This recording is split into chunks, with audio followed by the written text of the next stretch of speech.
Good evening sir. मेरा नाम Gabriel है। सर मेरा सवाल ये है कि चाणक्य ने एक बहुत ही अच्छा इनिशिएटिव लिया है कि बच्चे जो 12th में है 11th में है उनको यूपीएससी का एक्सपोजर मिले, उन उसके लिए फाउंडेशन कोर्सेज चला रहे हैं चाणक्य इधर।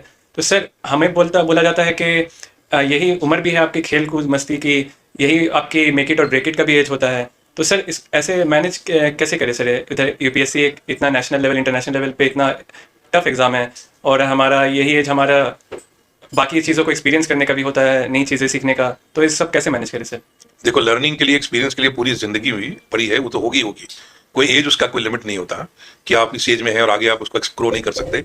सबसे पहले अपने दिमाग में ये बिठाइए कि ये एक बहुत फॉर्मेटिव एज है एंड यूपीएससी एक डायनेमिक पर्सनालिटी को वैल्यू करती है, स्टैटिक नहीं, नॉट लाइक स्टीरियोटाइप और बुकेस। तो ये एक पीरियड है जो 12th के बाद हम लोग इसलिए जोर देते हैं कि आपने अभी अभी 9 से 12 के बीच में वही किताबें पढ़ी है, एनसीईआरटी लेवल की पढ़ी है, जो आगे आप सिविल सर्विसेज के सिलेबस में मेजरली पढ़ने जा रहे हैं।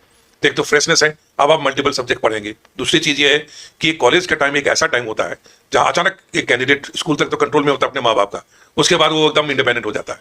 और इंडिपेंडेंट होने में जो एक्सपीरियंस की बात कर रहे हैं अभी आप, हो सकता है वैसे दोस्त आपको एक्सपीरियंस की बात कर रहे होंगे, अरे यही तो टाइम है मौज मस्ती का, अभी तो हम एज में है, चीजें हैं। तो ये जो मौज मस्ती का डेफिनेशन क्या है? क्या हम कोई टाइम का वैल्यू करते हुए अपने प्रोग्रेस कर रहे हैं? ये लाइफ का मोस्ट फॉर्मेटिव पीरियड है आपका, जब आप खुद इंडिपेंडेंट होकर बाहर निकले हैं, कॉलेज में हैं, माँ बाप का उतना कंट्रोल नहीं रहा और आप खुद जिम्मेवार बन रहे हैं कि मुझे अपनी आपको जिम्मेवार करना है, कैरेक्टर की बिल्डिंग करनी है।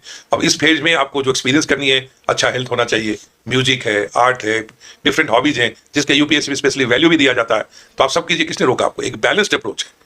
You need a very good time management, discipline and approach कि मुझे लाइफ में कुछ एक्सेप्शनल अच्छा करना है। यदि ऐसा करेंगे तो जिन दोस्तों को आप समझ रहे हैं कि एक्सपीरियंस कर रहे हैं, मौज मस्ती कर रहे हैं, वो अपने समय को वेस्ट कर रहे हैं और बाद में वो पछताएंगे कि एक ऐसा समय था। हाँ, या तो 2-3 साल आप मौज मस्ती का जिसको डेफिनेशन लोअर लेवल पे कर लीजिए, या उसी को बड़े लेवल पे अप्रिशिएशन और एक अच्छी जिंदगी के लिए तैयारी कर लीजिए। चॉइस अपने हाथ में है। ठीक है सर, थैंक यू सर।